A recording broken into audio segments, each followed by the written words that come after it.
Hi, I'm Andreena Leanne, lived experience speaker, writing workshop facilitator, poet, and author of this fantastic poetry book, Charred. The survivor speaks her truth to inspire.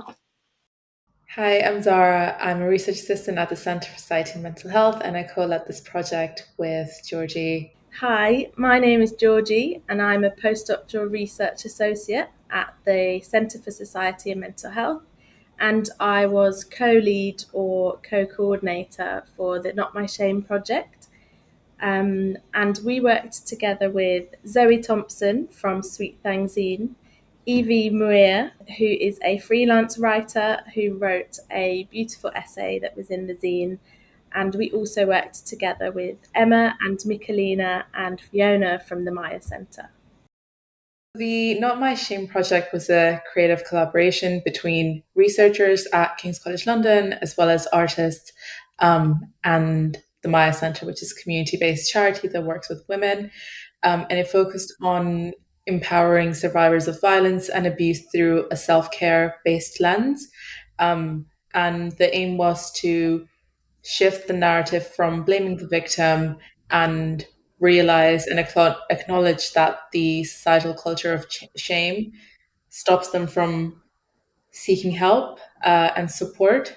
So, my part in the project was I was the facilitator for these well-being workshops, and I focused on the theme of self-care.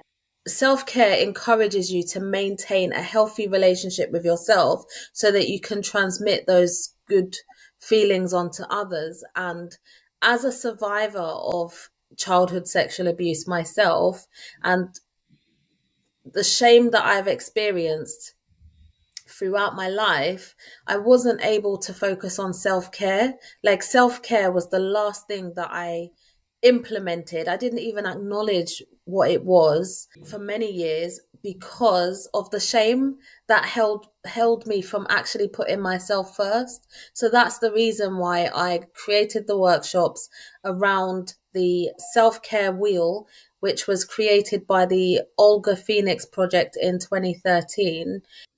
I looked at this project and thought, right, I'm going to look at it from a self care perspective so that the participants can find useful self care techniques that they can implement for themselves on a daily basis.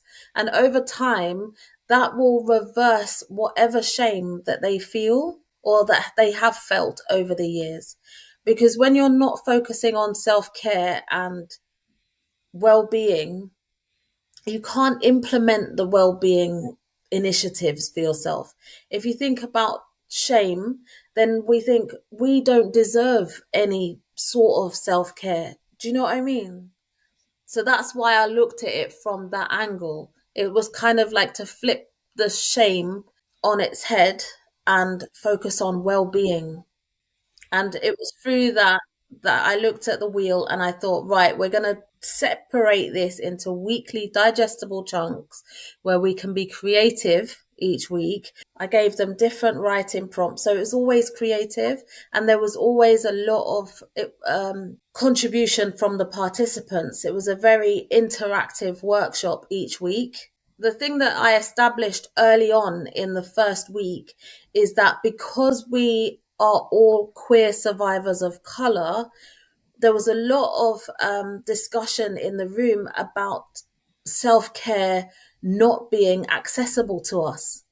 The participants didn't believe that, let's say, like rest, for example, rest is a form of self care, but being a person of color, a lot of people said that if I rest, it makes me look lazy. So I keep myself busy all the time, so there was a lot of unpicking like the beliefs about what self-care is, why it's important, and why the barriers for some of us to actually access well-being that is suitable for us. Lots of the participants were in agreement that they found it difficult to set boundaries for themselves. Like, they didn't feel worthy of like putting themselves first. And it really resonated with people. By the end of the 6 weeks, they were like, self-care is not selfish. There was a lot of reversing negative self-talk as well in the weeks. And there was a lot of affirmations. It's one of those things where you would have had to have been there to see how impactful it was every week, And because I focused on a creative element of it, it was writing. So we had time to journal and reflect and write based on the writing prompts that I gave them. Most of the participants hadn't considered using writing as a form of self-care. They have now got a tool which is free and accessible to be able to express themselves. Every time I set up the room, I'd make sure the pride flag is visible. We all identify as LGBTQ. I think the pride flag for me represented that physical representation that you are welcome here. I made sure that the budget that we had for sustenance for the food, I was able to buy really nice food and fruit. That's why, like, on the cover of the zine, you'll see that the fruits, this was a picture of one of the participants holding a passion fruit. Zara and myself were not there for the workshops. The only person who was present for the workshops, apart from survivors, was a therapist who works at the Muir Centre. It was their Black women's therapist. It was really important to us for the space to feel really safe, centred around lived experience, and that people didn't feel like they were taking part in a study. And it wasn't until after the 6 weekly sessions that Zara and myself actually joined the debrief session that we did. And so then we were able to meet the participants. What's so different about this project is the use of the power of creativity, and also the fact that it's centered around that feeling of community. Shame is one of the things that causes people to feel like they can't talk. So I think your sort of typical talking therapy, that isn't always effective for different communities, but specifically I think people who've experienced abuse and feel shame, it's not really something where they might want to go straight in and talk about. And I think that's why this was so powerful, because nobody was asked to share about their experiences. They didn't even have to share what they had written down if they didn't feel comfortable with it. But it allowed people to be in that space where week after week people felt more comfortable. Andreena mentioned that we targeted workshops towards Black women who also identified as LGBTQ. I mean, we did have some struggle with recruiting people. So I think at one point we were like, oh God, did we go a bit too niche and have a very specific group? But it turned out that people felt that was one of the reasons why it was so powerful, because there aren't a lot of spaces for LGBTQ people that aren't, really very white, and then maybe that people wouldn't feel comfortable coming out as LGBTQ in spaces that are not kind of targeted towards them. So I think that feeling of community is one thing that came out really strongly. None of us had met until the end of the workshops. We hadn't met in person, so we worked online for everything. I guess it was partly due to kind of just coming out of third lockdown or something, but also because we're all based in different parts of London. And I do think a challenge with that is obviously building the trust that you need to kind of work closely around such a sensitive topic. But I felt, from my side at least, that we were quite lucky that everyone was in agreement that, we were all there for the same reasons and or there for a common goal. So it felt like we worked really well together from the beginning.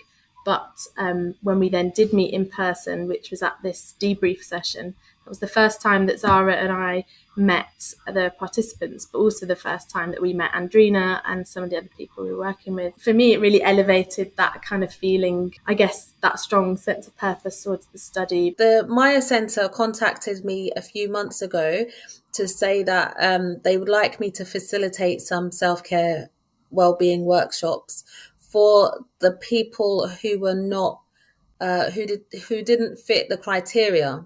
So, we had quite a niche criteria of people for the workshops. And I said, yeah. And we did one on Friday, just gone. So, which went really well. So it was really nice that even though people who didn't fit the criteria for the project, they still had an opportunity to be part of it. For me, I learned a lot about myself because prior to these 6 weeks, I hadn't delivered the workshops weekly before in this way. I did one off 1 hour lunch and learn sessions around self-care. I learned that I'm even more comfortable about sharing my lived experience. I was chosen, I guess, I was the chosen one to facilitate the workshops, is because it's been about 5 years now since I've started speaking my truth about abuse after being silent for 30 years. And since I've been talking about it, you haven't been able to shut me up. I just talk about it all the time, so much so that I've got a poetry book called Charred. It's through having the courage to be able to put my words into a book. Somebody with this project idea in the beginning was, saw me on social media and thought, oh, actually, I think this person would be suitable for the project.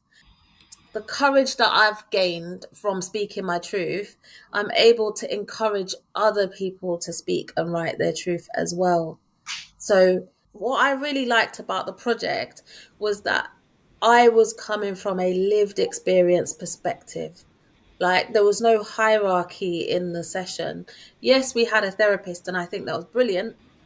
We had those intersecting identities in common. From that peer to peer support lens, that I felt like the participants were able to open up to me more. Like Georgie and Zara said, they didn't meet the researchers or other people in the project until the end of it. During the whole time, it didn't even feel like we were part of a research project. Georgie and I organized a launch event. It was like a public engagement event, and we had it at the Science Gallery.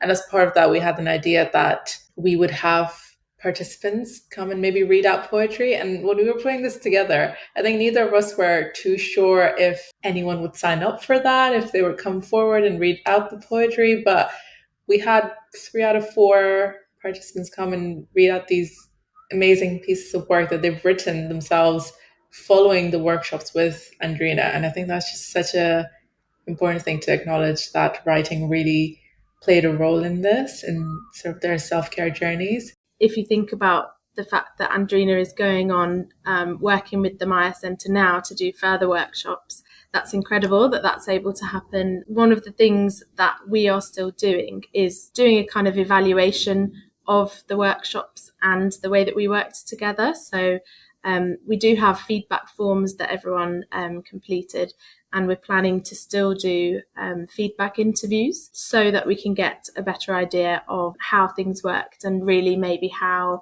effective they were in supporting people and whether they did have an effect on the shame that people feel. And the idea is to take that forward and hopefully get more funding to do more workshops. In terms of tips, I really think it was important that we were not part of those workshops. Professor Stephanie Hatch likes to call it helicoptering in. So we didn't helicopter in and just decide what we wanted to do from like a research perspective or decide what would be best. And we were more there to just sort of support and learn from Andreena and the other people that we worked with, rather than it being the other way around.